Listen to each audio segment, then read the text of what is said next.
Ekonomi pada akhirnya bukan angka, ia berumah di kehidupan sehari-hari. Jika gelembung itu pecah, guncangannya akan menyentuh tempat konkret, yakni rumah tangga. Itulah salah satu pandangan ekonom senior, profesional, dan pengajar Muhammad Khatib Basri yang tertuang dalam salah satu artikel di Harian Kompas. Ia juga memotret problematika ekonomi saat ini. Saya kira ini bukan era yang mudah ya, karena ada dua hal. Di satu sisi kita juga harus menghadapi berbagai persoalan di domestik, misalnya mengenai masalah kemiskinan, kelas menengah yang turun.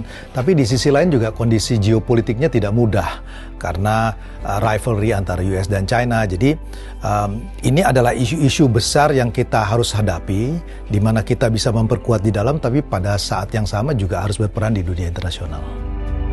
Khatib yang kini menjabat sebagai anggota Dewan Ekonomi Nasional menawarkan sejumlah solusi yang menurutnya realistis untuk menjawab tantangan tersebut. Ini yang saya sebut sebetulnya Indonesia bisa menggunakan posisi strategisnya. Saya beri contoh misalnya di dalam mineral, di dalam lokasi strategis kita. Kemudian kita juga bisa berperan. Di satu sisi yang kita harus lakukan adalah kita harus melakukan reform di domestik. Saya selalu katakan misalnya di regulasi, perbaikan institusi, ya kemudian yang juga paling penting adalah perbaikan dari human capital.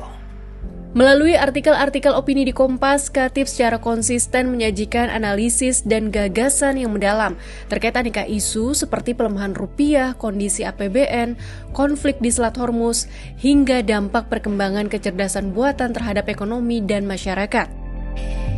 Khatib Basri juga mengingatkan agar kebijakan publik harus dibangun di atas data, nalar, dan kepentingan rakyat.